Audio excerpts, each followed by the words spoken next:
Um, Good evening, everyone, or good afternoon, depends upon where you are.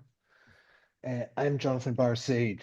Just a quick background about myself is I was an attorney, used to be an attorney specializing in internet back in the very early days of the internet, back in the 90s. And then I was an entrepreneur, started four different startups that I took them a complete cycle. And then for the last 7 years, I've been working uh, as a league leader. I don't know if I would call it working, but devoting full time as a league leader to different Jewish and Israeli not-for-profit organizations. Together with Batel, who's with us here, and Oral, we founded the Aid Coalition, going on to 2 years now. Aid was actually born to build bridges and connecting events of what's happening in Israel and with the Israeli and Jewish communities in the United States. We started as a financial platform, empowering over 30 different organizations to raise funds in the United States and support different activities in Israel. And we ourselves have applied nearly $35 million to directly fund hundreds of different impactful projects in Israel during the recent war, from providing baby formula to strengthening psychosocial infrastructure, supporting displaced families with appliances, furniture, food, and clothing, and with also many different after-school activities for children. We really believe that we made a real difference where it matters most. About 6 months ago, we took upon ourselves this new challenge, running for elections to the World Zionist Congress. And question is why?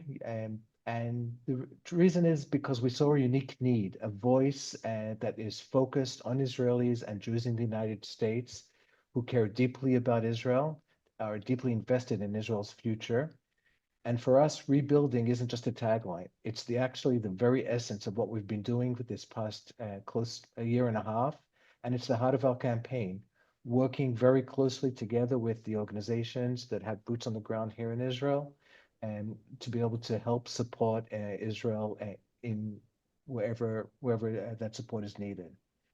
Like a startup, we approach this with laser sharp focus, leveraging the unique talents and perspectives of our incredible team that we have.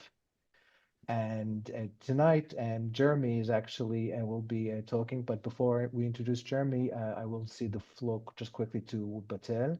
Just one point that I want to notice that this is in the format of a conference call and not a webinar. So whoever wants for us to see them, you can turn on your video and you will also be able to ask questions directly. We'll talk about that later.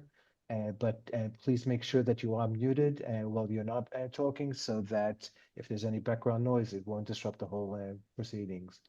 Batel, the floor is yours. Hi, shalom, everyone. Can you hear me okay? Yes. Good. So as Jonathan mentioned, my name is Batel Blai Sultanic. I'm the Executive Director of American Israel Democracy Coalition, the AID Coalition. Just a year ago, I was a C-level executive in an Israeli successful startup. I grew up in military bases. Both of my parents were officers, so I followed their footsteps and became the first female airborne naval officer. I'm a graduate of Israel's Naval Academy. Throughout the decade I served in the Navy, I fought in the Second Lebanon War. I was a deputy commander of a missile vessel, led soldiers in combat, and proudly defended Israeli democracy. After a decade of active service, I went to law school. After all, I'm Jewish. I got married and I have 4 children. And basically, like many of you, I had a comfortable life and I thought my combat days were over. And then October 7th happened and shuffled everything for me. I left my job. Now I'm fully devoted to the Aid Coalition. And just a quick preview of my opinion here. I do think that the next coming month, and specifically also the World Zionist elections that are happening right now, will determine whether we continue to be the startup nation, a thriving democracy in a hostile region, or if we allow sectorial interests to divert us, of course. And that's why we're here, asking for your support in the battle for Israel's soul. So without further ado, Jeremy, the floor is yours. We'll have time for Q&A toward the end, or if you have something, just raise your hand through the Zoom feature, or physically just raise your hand, or unmute yourself and ask your question toward the end of the meeting. Thank you, Jeremy. Hi, everybody. Lots of good friends, and in addition, some new friends. So thank you for joining us. I thought I'd take a few minutes and then we'd go into a set of discussions with Jonathan on a couple of things. But perhaps I'll introduce myself first. I'm Jeremy Levin, for those who have not met me before. The funny accent that you hear is really the fact that I don't speak English as my first language. Afrikaans is actually my first language. And I come from a tiny little farm in the northwestern part of the Cape.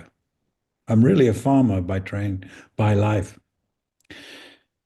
My background is somewhat more different from most people that I've come, but not very different from Jews around the world.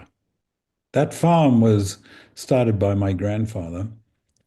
He was a 14-year-old wood cutter in Lithuania and left at the age of 18 to go to South Africa, not speaking a word of English. Now, why do I tell you about him? Well, many years later, once he landed in Cape Town, they pushed him north, wanting the Jews to live in what was then a very troubled South Africa. It had just emerged from what was the Boer War, and the Brits really wanted to have quote unquote white people, but not Jewish white people in the cities. They wanted them out as far as they could at that time.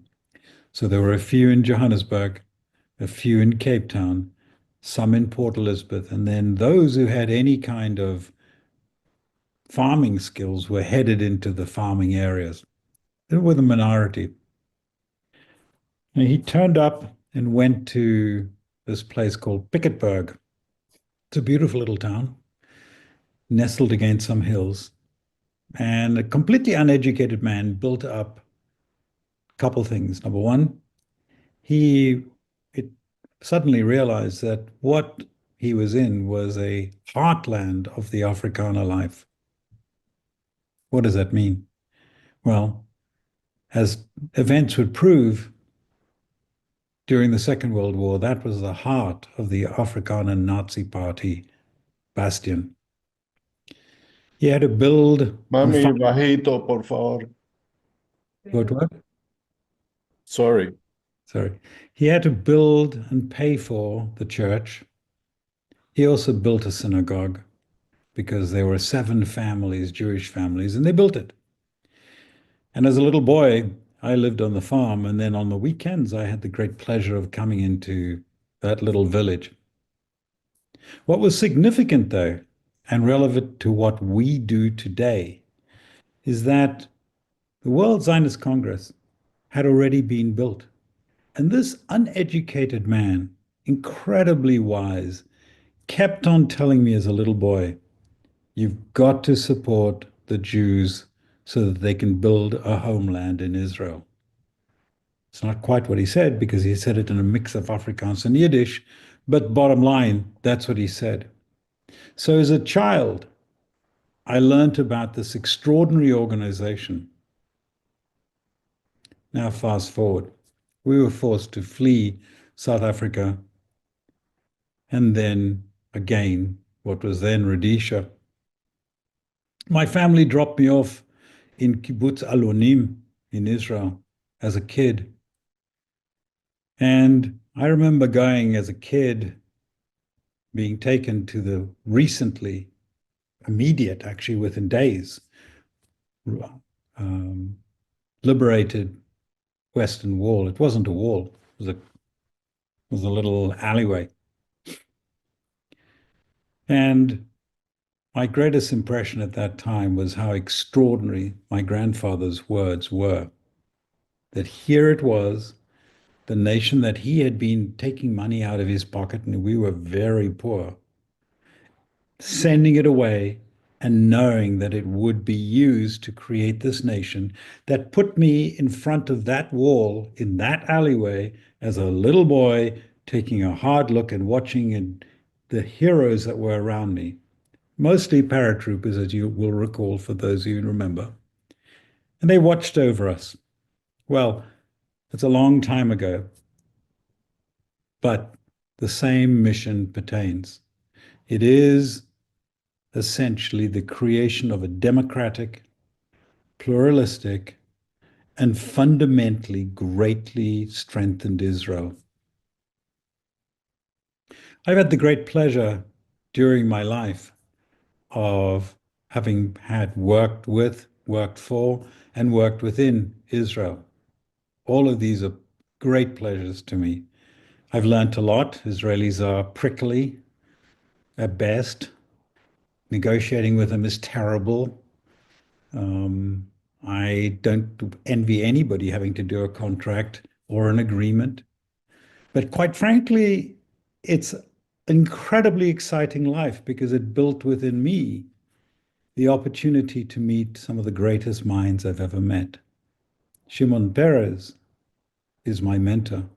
Shimon Peres was the person who, knowing that I'd left Israel and that I'd gone back to, not back, that I'd gone to America and that I was sitting in America, lifted me out of my then very successful career in the pharmaceutical industry and said, come back and do your national service again. I didn't know quite what he meant. What he really meant was come and take this troubled company, Teva, see if you can merge it and do something good with it. And I told him at the time, this is a great company, but by God, it's in a mess. I've been trained in Israel and I know what a mess is. But nevertheless, I went back because he called me. And every time Israel calls me, I come. Every time. Because going back to my grandfather, there's a line that starts for all Jews and ends in Israel. All Jews, a line that ends in Israel. And since 2022, we've seen something different. We've seen the fragmentation of a nation. We've seen a division, which the cracks of which were present for a long time. We know that. But it wasn't just the division that was coming. It was a division that could have been solved, that could have been healed. Divisions that aren't necessary. Unity, complete unity of the nation is required because you see what's around. You know that there are nations wanting to destroy Israel.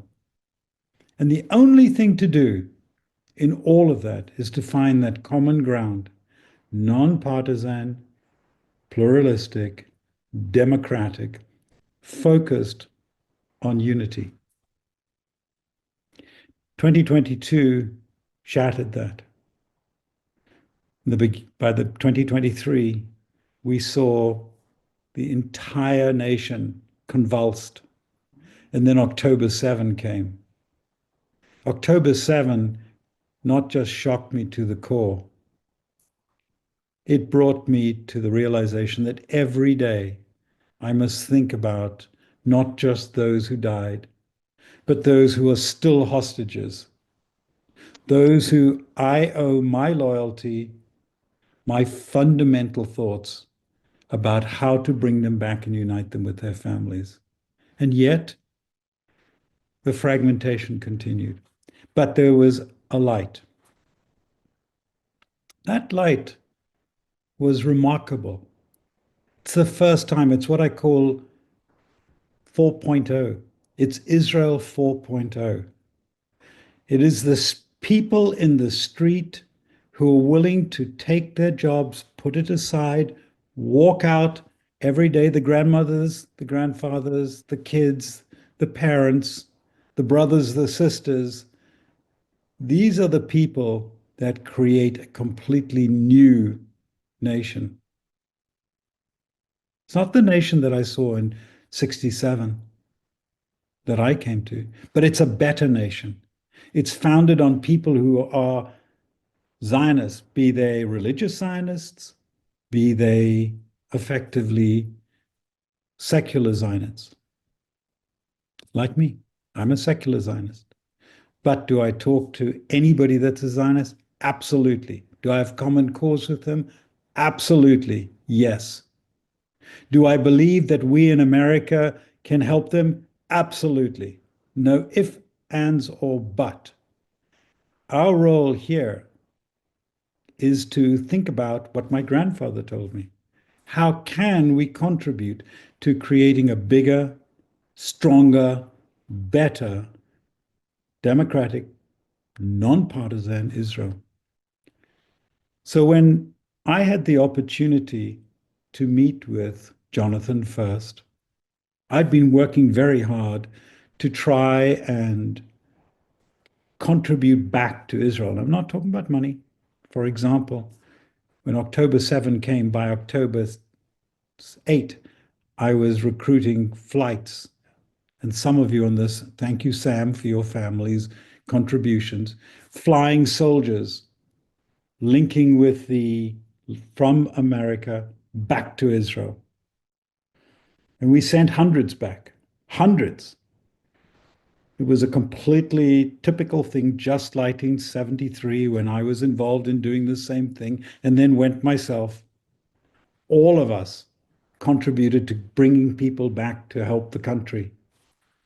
Here was the opportunity to grow, the opportunity to meet the right people. And I met Jonathan. And I heard what the Aid Coalition was doing, trying to, in a non-partisan way, participate in one of the more extraordinary circles in my life, bringing me back to the World Zionist Congress, bringing me back those many decades to that tiny farm where my grandfather said, you must give them money because they build the country. It was a revelation to me that billions of dollars were flowing from the World Zionist Congress. I didn't actually know, I confess, but I learned. And then what I learned was something that really worried me. What worried me was, remember what I said about those divisions in 2022? Those divisions in the last Congress shattered any illusions about what was happening. Those with extraordinarily malign partisan views were taking control of these huge sums, enormous sums, 1.1, 1.2, 1.3 billion dollars a year, that were really supposed to be devoted to building a stronger nation. And what were they doing? Cleverly, malignly, they were diverting it, trying to shuffle their own particular interests there, effectively robbing the Jewish people of their right to help Israel, instead diverting it into a tiny segment, an extreme set of interests. And so for the first time in my life, going from business, having led giant companies, small companies where my great love is innovation, creating new medicines for children with disease of the brain. I even wrote a book about how people thought about bringing together and fixing COVID. It took me about 3 months at the beginning of COVID, but it's all about medicine. And that was my love. And then I realized that I had to devote the time and the effort to support what Jonathan and Battelle were doing, a non-partisan, completely transparent, open organization trying to challenge, bring ourselves together in unity, sometimes difficult, but we do it, and create the opportunity, the reality of a slate of people that, if elected, and hopefully will be elected to the Congress, can stop that malign influence which is now permeating this extraordinary organization that is responsible for thousands of hectares of trees, is responsible for all sorts of educational programs, and has physically, as Jonathan has done with his organization, started to rebuild the North, started to rebuild the South. These elements are why I chose to come, because it's about building, it's about unity, It's about creating a future and retaining the future that I saw as a little boy, the creation of a nation. And that every single American Jew has a right to stand up, to vote, to put their name to a ballot that says, we are nonpartisan, we want Israel to survive, we want it to grow, we want it to be better. So, it's kind of a funny thing when you lead a company, a giant company with 50, 60,000 people, billions of dollars of revenue. Now, that's what I did. Now I appeal to you. Actually, I'm not trying anything. I just appeal to you. I appeal to you with all I can to say to you, this is something that is a cause worth supporting. I am going to support it with whatever way I can, exposing myself to the ridicule of those who say, wow, crazy guy, look what he's doing. I don't mind 1 minute about that. There's at least one person on this call that knows that it's irrelevant to me, and that's Sam Waxel. 2, not only expose myself, I am contributing my time and my money. And believe you me, it's not a trivial event. Batel has given up what she does. She's gone into this. Jonathan has given up what he's doing. He's gone into this. These are people who are devoting their time, have taken a step back, and are focused on building an Israel. And I want to be with them. And I intend to be with them with your help. But I ask one thing of you. As you look at this extraordinary group of people, and then I do have a bunch of questions I'd like to talk to Jonathan about. And by the way, you should stop me talking because I can talk forever. I would like to ask you, please consider what you can give to this group. It's not a group of billionaires. It's not a group of even millionaires. This is a group of genuine, ordinary, fundamental Israeli Americans like myself who are right on target. We're going to defend the nation in the way that we can, from where we can, and you can be part of that. You can be a fundamental part of us. Help us, not just to help ourselves, but to help you. There's tons I can say, so I'm going to stop for a moment. I'm sorry, but this is something I feel fundamentally important, because if my grandfather told me that, I want the pleasure of being able to tell my grandchildren. I have a grand dog. I don't have a grandchild. I have a grand dog at the moment. I want the chance to tell my grandchildren that this is something worth surviving for, this is something worth investing in, and that I played a small part in making it continue in the way that it was created back in the 19th century. And that's something that you can do. Allow the extremists to take control of this extraordinary organization. I won't if elected. Neither will Jonathan, neither will Batel, and none of our slate will. And that's why we want your support. Okay, so I've said enough. I'm happy to answer questions, but if I can, perhaps I'll ask Jonathan to chip in. I warned him I'd tell him this because some of you probably are not quite you're probably much smarter than I am at this. You're probably more educated than I am on this, but some of you not. I want Jonathan to just tell us a little bit about where the funds come from, how they're dispersed, and the scale of them. Is that okay, Jonathan? Are you willing to do Sure. that? By the way, You're Jonathan talking is in Jerusalem, and it is incredibly late.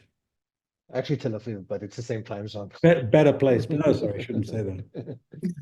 I agree, but a separate issue. But you're talking about the funds of the Aid Coalition, how we're using them for this campaign, or are you talking about the funds of the Let's World start, Zionist Organization? Jonathan, let's start about what does the World Zionist Congress control? Sure. Why are they able to put out $1.5 billion? I know how to manage $1.5 billion. Do they? So first of all, they do this. The question is the how. Jeremy, we talked about this before. You managed Teva, a multi-billion dollar company. I manage startups, very different scale. But I think one thing that we have had in common between us is no shareholder in their right mind would allow us to manage our companies, regardless of size and regardless of the asset base, the way that these assets are being managed. And what I mean by that is if all the different institutions of the World Zionist Organization generate an annual budget of between 1.3 to 1.5, let's say $1.3 billion a year, a simple reverse calculation will indicate that that means that the asset base of that organization is probably in the high $20 billion. In other words, that's a relatively large organization in any kind of standard. Those are assets that don't belong to any one person. Those are assets that belong to the Jewish people. The World Zionist organizations were created back in 1897 after the Congress with the explicit purpose of having an organization that in which any Jew around the world can join, with the ultimate goal of, first of all, it was creating a homeland for the Jews in Israel. Once the homeland was created, and it was changed to the Jerusalem Plan, which is basically the safeguarding of this Jewish homeland, as well as also of the Jewish community around the world. But the bottom line is that these assets that have accumulated over this decade and a quarter belong to the Jewish people, yet they are being managed by a small minority in a very self-interested manner. And they can do so because these assets are dispersed in a very broad manner. And you yourself, with your research, you indicated to me earlier today that you tried doing your research, and we had staffers, researchers looking into this. Nobody knows where all these assets are. It is such a vast octopus of different organizations. The three top organizations being the Kirna Kayemet, the JNF, Jewish National Fund, and Kirna Yesod, and the Sochnut, the Jewish Agency, that in itself also has dozens of different subsidiaries engaged in a lot of different activities and a lot of different assets. So that all these assets are dispersed among all these dozens and dozens of different organizations, and there's no true roll up into any single financial. And that basically goes to what I was saying before is nobody would be allowed to manage, an asset base like that. Where these assets come from and where the budget comes from, to answer your question, is essentially, and again, these are the different institutions have built up a repertoire of different organizations that have, if it's manufacturing plants around Israel, if it's a lot of real estate, Kana Kayemet still owns nearly 20% of the land in Israel. There are lots of different real estate companies that own apartments and buildings like Amigul, Amidal. And I mentioned the manufacturing. All of these generate revenue every year. And that is where the primary amount of this budget is generated from, all these different revenue bases, as well as also, of course, through donations through Kana Yesod. And so, and then they're applied basically. Bottom line is, no one will deny that the World Zionist organizations, the different institutions, do some very, very important activities, unquestionably. But unquestionably, and not an insignificant amount of that budget is also allocated and applied towards self-interest and on a very sectorial manner. And I think I'll stop over here, Jeremy. I hope I answered your question, but I could go on for hours like yourself. You did, but let me ask you a question now. You were the founder of the Aid Coalition. What made you do it and give people a sense of the organization? And I see, Joseph, I understand you're having difficulty hearing. I think I can hear it. I hope, can everybody else hear it? I hope you can. Sure. So the Aid Coalition let me just, okay, I'm just going to increase my microphone a bit. Hopefully this is better now. The Aid Coalition was created, as I indicated, 2 years ago. What Batel, Or, and myself realized that there is a gap. There's a gap between the events at the time that were unfolding with the judicial reform and different activities that were happening in Israel and the communities around the world, the Jewish and the Israeli communities around the world. And they wanted to know what's happening. And there was a gap, so where we came from, uh, the, uh, the where we came from was realizing that, and it was established also, proven during the war, is that while on the one side, when events were happening in Israel over the decades, ever since the War of Independence, when something happened in Israel, there was a strong sort of sentimental feeling. And there was a strong, there was support and sentimental feeling of Israel. And there was always, we're living in the United States and we support what's happening in Israel. I think what we realized back then, 2 years ago, and you saw that, you witnessed it during the war, was that essentially with today's day and age, with the proliferation of communication, those wars fell off. There is, I mean, and the communities around the world and Israel are totally intertwined, and the border does not exist. And what I mean by that is that when you have kids afraid to afraid to walk around and speak Hebrew, when you have Jews being attacked in different parking lots, and storefronts being, windows being broken, even though maybe missiles are not falling, Jews around the world, and especially also Israelis, felt the war regardless. They didn't have to be in Israel and see the missiles. And so what we realized back then is that with this proliferation of communication, these borders don't exist, and we need to create this kind of bridge between what's happening there. And so up front, and when we created it, it was really to support the pro-democracy movement in Israel. And we started off, as I indicated, with the financial platform. And through the donations that we received, what happened was we worked very closely. We've been working for the last 2 years with the organizations in Israel, the pro-democracy organizations in Israel that have boots on the ground. And we work together with them in full support of the different activities that are required in Israel. So in other words, that's why I say that when we talk rebuilding, for us, it's not just a slogan. For us, it's not just something that we say, that is sort of an election promise. For us, that is something that we've been doing proactively now for the last 2 years, just going on to 2 years. And Batel itself can actually attest, and maybe I'll let Batel talk about, why she joined us. I mean, she left a promising career in a startup, and to come here. Yeah, thank you, Jonathan. So for me, it actually triggered a year later, in October 7th, 2024. I attended a ceremony in Westchester County, New York, where I'm at right now, where a Nova survivor shared her story. I don't call it a story, I call it a testimony. And she spoke about my second cousin who was murdered at the Nova, from my mom's family. He actually went back 4 times to rescue others, and 4 times.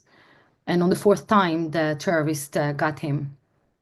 And a year later, that hit me really hard. So I went home and I knew this was my moment to step up. I took a detour from my high-tech career, and the question for me wasn't if we could help, it was how we could help. And that's why I'm here for. Specifically now, to make sure that we can influence these rare, overlooked World Zionist elections that decides decide how billions of dollars are spent. We must ensure we must serve as guardians and ensure that all the money raised for Israel is used wisely and justly and actually goes to rebuilding Israel and Jewish communities worldwide. Because we can directly decide if these funds will rebuild the devastated communities and the north and the south, support core education, pre-army programs, support building a hospital in Kiryat Shmona, and protect democracy, or will these funds be funneled to sectarian groups and non-democratic agendas?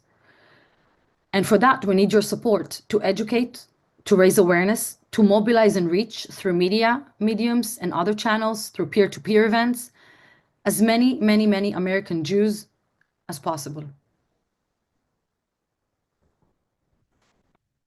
Well, there may be some questions out there. I have a bunch of questions for you, but in the meantime, if there are those out there who have some questions, do start to ask them. We'd be happy to answer them for you.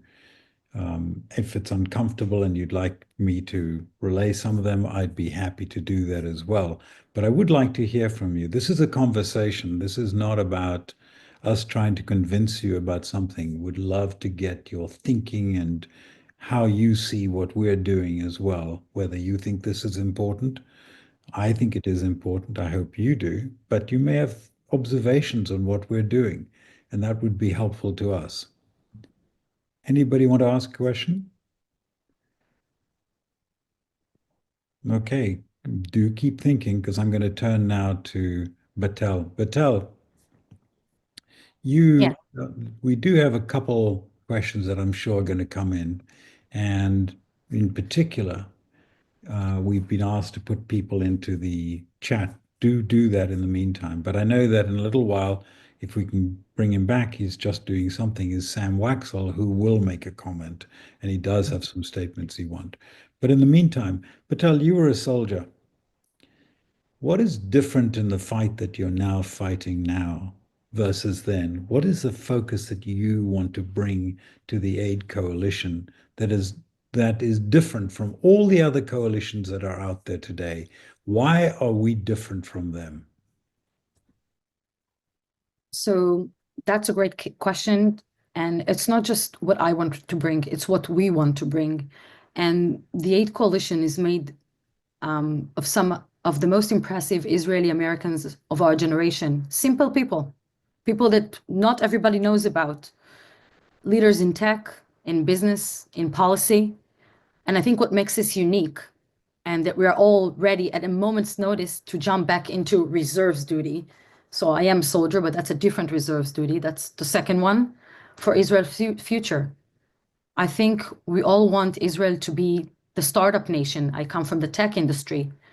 A thriving democracy in a hostile region and not to be overtaken by extremist and sectarian groups.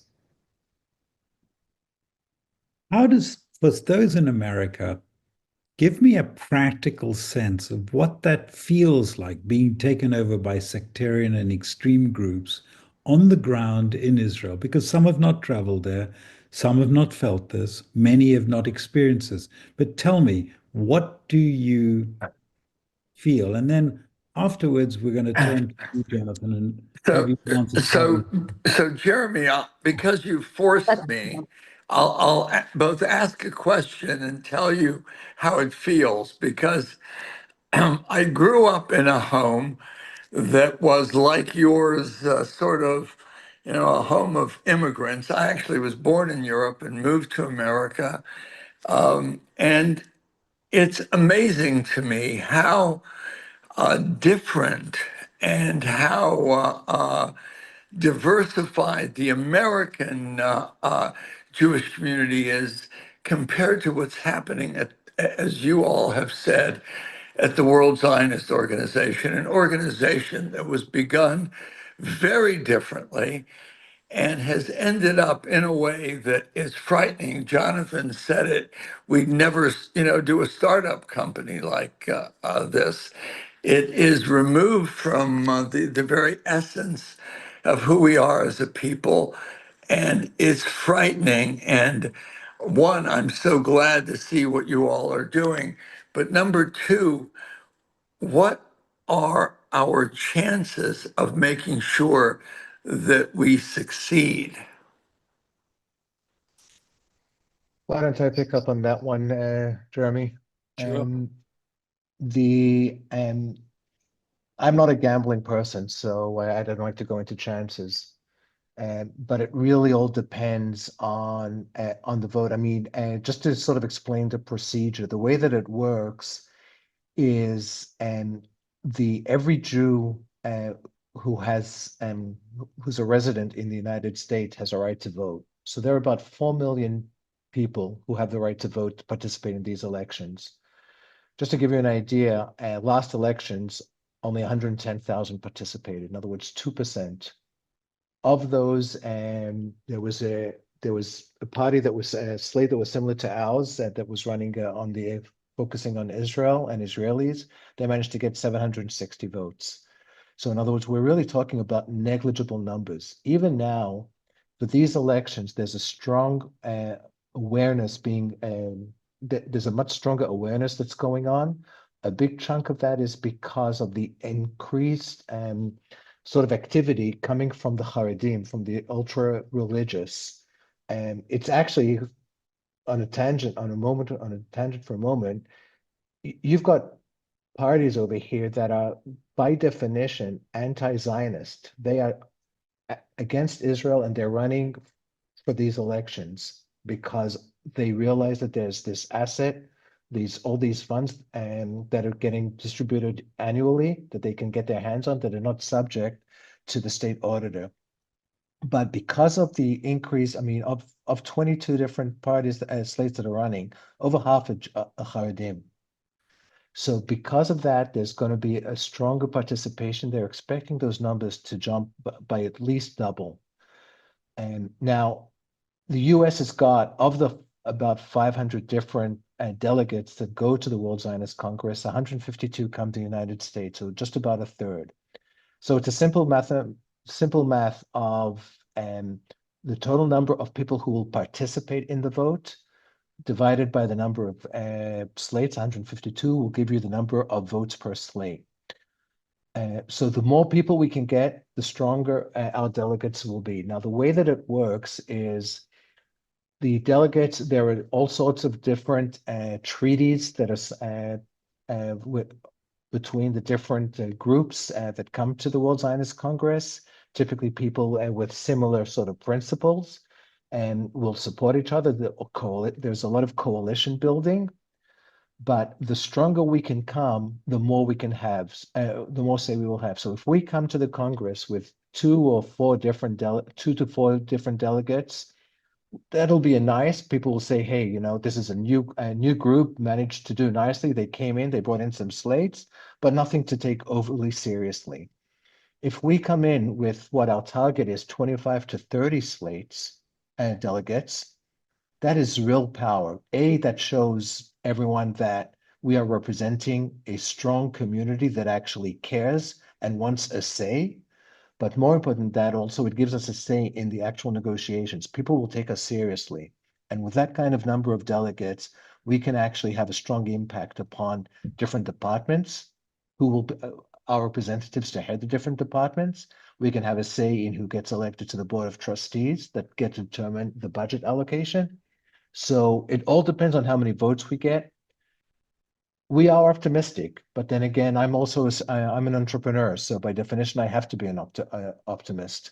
But we are optimistic that we can get to that 40, 50,000 vote level because again, you look at the map, we're dealing with a community that until now, we're not looking at a community that's participating with taking votes from somebody else. We're looking at a community that until now has actually has lived in their own bubble. But in the last 2 years, they have come out of the bubble, they're engaged, they care, and they're active. And that's the community we're looking at, and we're looking to actually stir them up and get their participation. That is a community of about 400,000. We're hoping to get about 15% of that community. Thank you, Jonathan. Sam, I hope that answers your question, and thank you for asking the question.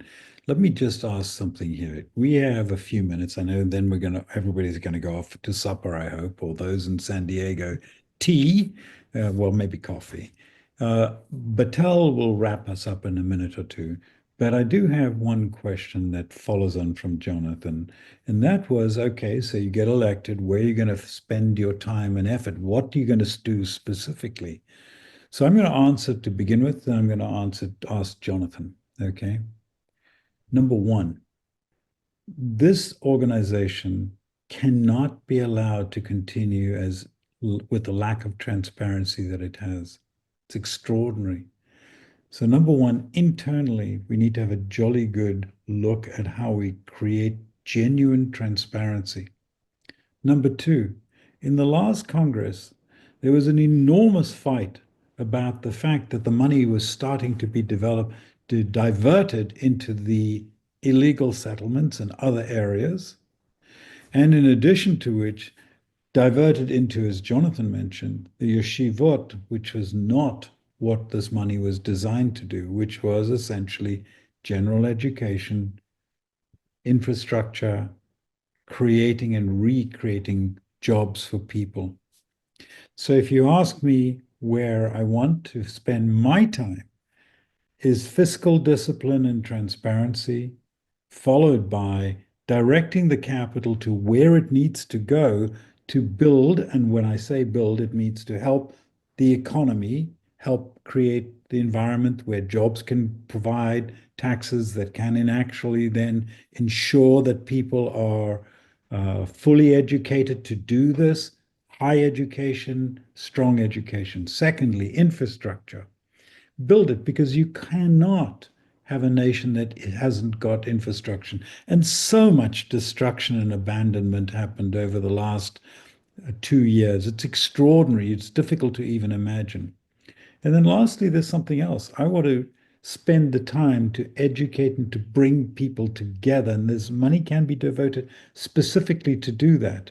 That means genuine Zionists, Zionists who have projects that focus on building Israel. No matter what that is, it is building Israel. These are not the anti-Zionists who, as Jonathan's mentioned to you, now want to pocket this money and run with it.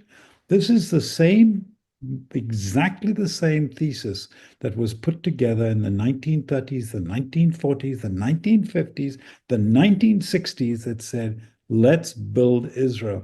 Little different how you do it, but fundamentally those elements. So that's what my interest is, and I hope that gives a response to the question that was asked in that regard.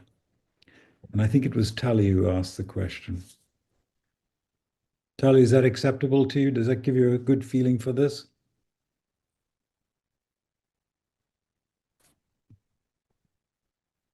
I'm hearing. It was Yeah. Sam that asked the question. Yeah, it was Sam. But yeah. Yes, Okay. it was in the messages as well. Mm. Okay, so if we can, and I know we've only got 10 minutes left, may I ask Battelle to answer the question I asked her, and then to continue, because I know we will stop on the half hour, and then hand over that to Jonathan at the end. Is that okay, Battelle? No problem, yeah. So to recap on the question you asked me before, you asked me the difference between a soldier and like being an adult, a mother of four. So I think as a soldier, you do what you're told. You don't doubt. You do because this is what you believe. And as a grown up, you have more questions. And for me, I have a lot of frustration right now, mainly being abroad, because we can't personally support the reservists still fighting, and I have siblings that do that. We can't return the hostages, and we can't stop the Knesset from passing non-democratic laws. So for me, that's what I'm here for. And one thing that really triggers me is the right and the obligation to serve the country. I've sat multiple times at the Knesset in committees explaining specifically that women should be able to qualify for any military position, and the war has proven that. And the end game, believe it or not, the more people that serve, we move the Israeli economy, and that's what matters at the end of the day. And I think that women's rights should not be limited in Israel, and we need to do everything we can to stop that. This is happening. And to move back and to actually, before we close our program, I think Jonathan explained the awareness gap toward these elections, the world ongoing elections that are happening right now. The vote actually opened an online vote on March 10th, and it ends on May 4th from Purim till Yom Ha'atzmaut. That's how we remember that. And for that, here we need your support. We need your support to educate, to raise awareness, to mobilize through multiple channels and mediums, and to reach as many American Jews and Israelis as possible. Because in these elections, every vote counts. So that's what we need your support for. Thank you. I'll just add, I think hopefully you can see the slide right now with the barcode and the URL, as we indicated. And then just, and feel free, and by the way, if you have any questions, definitely feel free to reach out to us. There was one question over here in the chat about Jews living in Europe to vote. The elections are in the United States, and the requirements are any Jew who can show residence in the United States. So because the elections are electronic, one does not need to actually be physically in the United States to vote. All you need to do is be able to log in. There's a declaration page where you state that you're Jewish, you state that you're over 18, and you input also your US address. Essentially, that's it.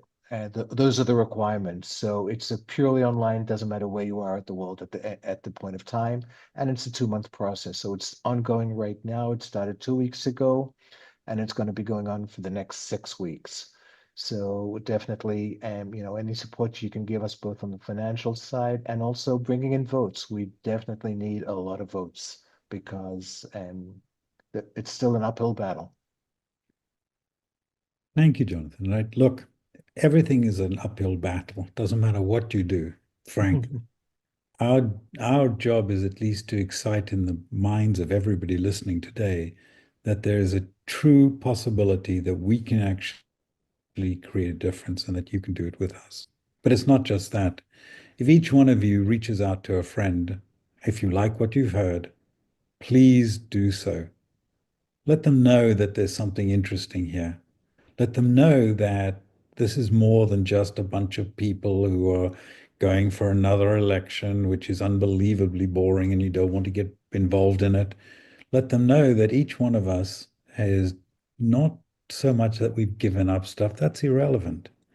The fact is, we believe in Israel, we believe in you, we believe in Jews around the world have a role in this particular cause, and it's important. This is how Jews around the world weave together the ability to make a change in Israel. You can do that, which is surprising because many people say, well, I support Israel, and then they donate to the synagogue, which is great. Or the synagogue donates to them and they do what's called a mission. Great. But here's something very different. Here is the ability to guide billions of dollars into the right places to strengthen Israel. And I ask you to think about that because you have a role in doing that. Thank you for listening to me. Jonathan Battelle, thank you for including me on your slate. It wasn't obvious. I'm probably the old guy by far, but that's okay too, because sometimes with a little bit of age, a little bit of wisdom gets imparted. We'll take that offline, Jeremy. I'm not so sure that it's by that far. I've got the white Any hair to other prove it. questions from anybody? If not, I want to thank the team who put this together. It wasn't trivial because we don't do this often. There's a phenomenal group behind, and I think we all owe them a debt of gratitude for having managed to put this together. Bianca, I know you're there hiding. Giovanni, I know you're hiding somewhere as well, somewhere. And Battelle, you know everybody else who was involved. Okay. Thank you, Jeremy. Yeah, but just before we hang up, Jacobo, you asked about specific instructions on what to do in order to vote. If you want, if you want, just send us an email. The easiest would be if you send us an email at info, INFO, and I'll put it over here in the chat. aidcoalition.org. With any question you have, and we'll be happy to answer. And the actual vote, if you go online, aidcoalition.org slash, what is it? Batel, do you remember? Vote AZM, right? Bianca, is it Vote AZM? Yes, it's vote AZM. Great, thank you. Okay, so I just put in the chat the URL for the election for voting. So essentially, it's aid-coalition.org/vote AZM, and it's a very simple process. It'll take you about 4 minutes of your time, and it'll cost you $5. So once again, determine- thank you. Sorry? I'm saying it will take 5 minutes of your time. It will cost you $5, and it will determine how $5 billion are spent. So thank you very much. Thanks for your time, and thank you, and Jeremy, thank you so much for hosting this event. Thank you.